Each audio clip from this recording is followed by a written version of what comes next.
Good evening, everybody. Well, good evening to me because I actually recorded this in the evening. You guys may be listening to this at any other time of the day.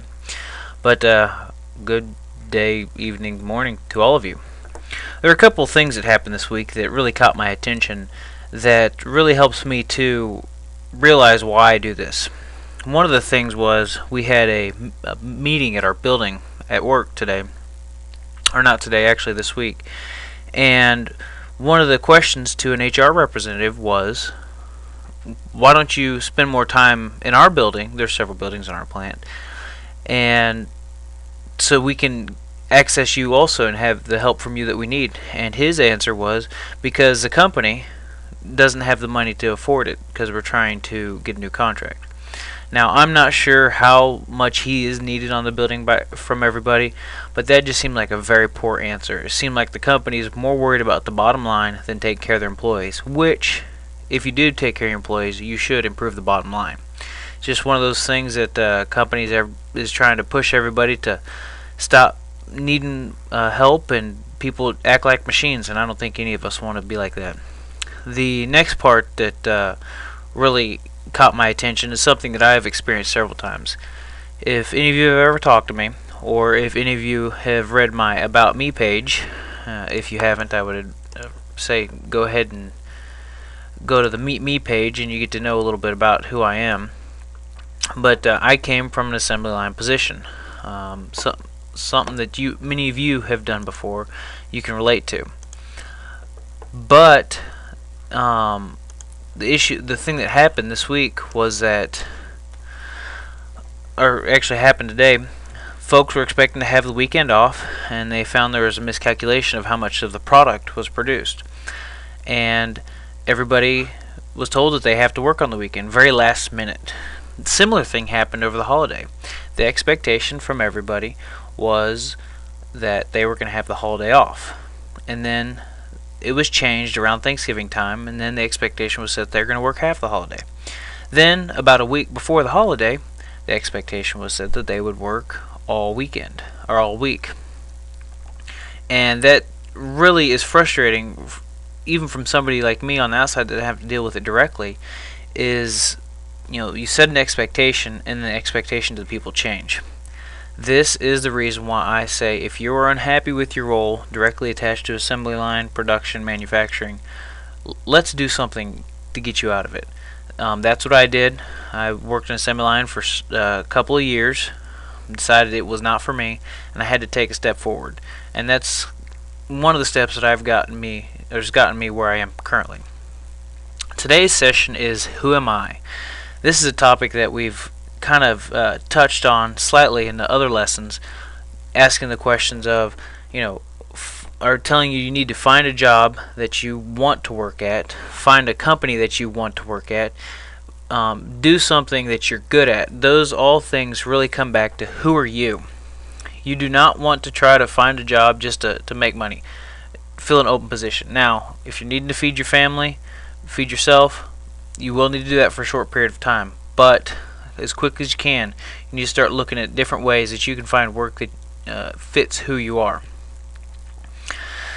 You need to focus on what you're good at.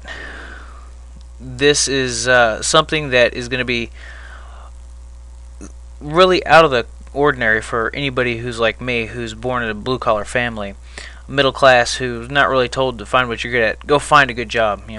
Growing up, I was told, hey, I need to go to school to be a lawyer or a doctor, something that would make a lot of money, and that was the focus. But we find that we make pretty good money in these manufacturing jobs, but it's kind of a golden handcuffs. We can't go anywhere else because of the benefits, and it keeps our time restricted, so we can't do anything else to further ourselves. We get home, we're exhausted, but while we're at work, we're bored to tears doing the same repetitive job over and over. If you're questioning, what are you good at, what do you find easy that others do not? Now, something that you find easy may not be the same thing that others find easy. Don't take for granted the things that you find easy. For instance, somebody I work with, she is very good at making things look nice, adding little pictures, making it very visually appealing. Me, I'm an engineer at heart. Like I said, I'm a recovering engineer, and I make out a chart, a poster, anything like that. It's very boring, very bland. And then I send it to her, and she makes it look very nice, very appealing to everybody who's going to be involved with it. Figuring out who you are is going to be very difficult. It's probably one of the hardest things that you're going to have to do. One, because you've never had to do it before. Two, it's going to be very hard because it's kind of looking inside yourself. You can look at one of your friends and tell them about themselves, but it's hard to look at yourself and say, who am I? But if you spend the time to do this, and this isn't going to be something you're going to find out overnight, you're going to experience through trying different things, through asking questions, and it's going to take time, but keep at it. I'm going down the same path, slowly figuring out who I am. But once you figure this out and start moving that direction, you're going to get the biggest bang for your buck. One, you're going to enjoy your work. And the ironic thing, I don't know if irony is a correct word, but the interesting thing that most people who start to enjoy their work start making a lot of money. It's a lot easier to make a lot of money doing something you enjoy other than forcing yourself to go through something that you don't enjoy. As you're looking for different jobs, I want you to ask, why do you want that position? I don't want you to tell me that you want it because it pays good or it's secure. Those things are good if that's what you need in your life. If you're starving and you support your family, do it.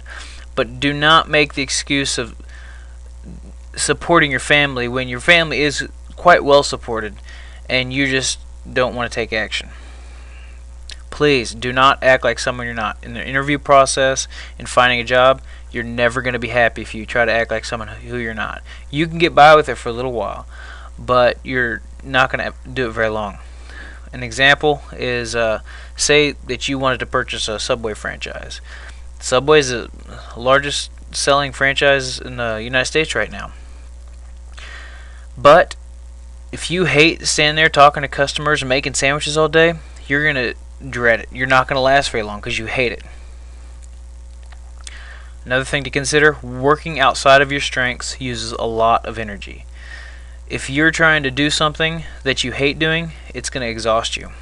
Now, let's take anybody who works on an assembly line.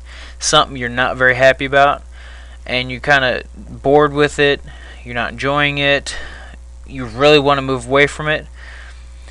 You get tired by the end of the day at work, just because you're having to force yourself to do something that you weren't built to do. You need to look at your skills and your passions and your special giftings. Start asking those questions. What am I good at? What skills do I have that others don't have? What passions do I have? Things that I enjoy doing. What kind of hobbies do you have? Think of these different things because you can take aspects of those and find another job that you enjoy. And as you get to listen to me longer, you're going to find I will push you to be independent entrepreneur, or as my friend Dan Miller says, eaglepreneur. A person who works for themselves, doesn't have a whole lot of employees. Not trying to build a big company, but trying to build something that you can take control of your life. In this same vein, is when you're applying for jobs, ask the question, what makes you different than any other in that position you're trying to fill? You can be just like any other manager, but what makes you special to be in a management role? What makes you different than every other manager? That's what's really going to help you stick out. And the more you are different than everybody else, the easier it is to get paid for more. You'll find that the jobs that are easy to get, that any Joe Schmo can do, say at McDonald's, they're going to not pay very well. But the jobs that very few people are able to do, say speaking, public speaking is one of the greatest fears.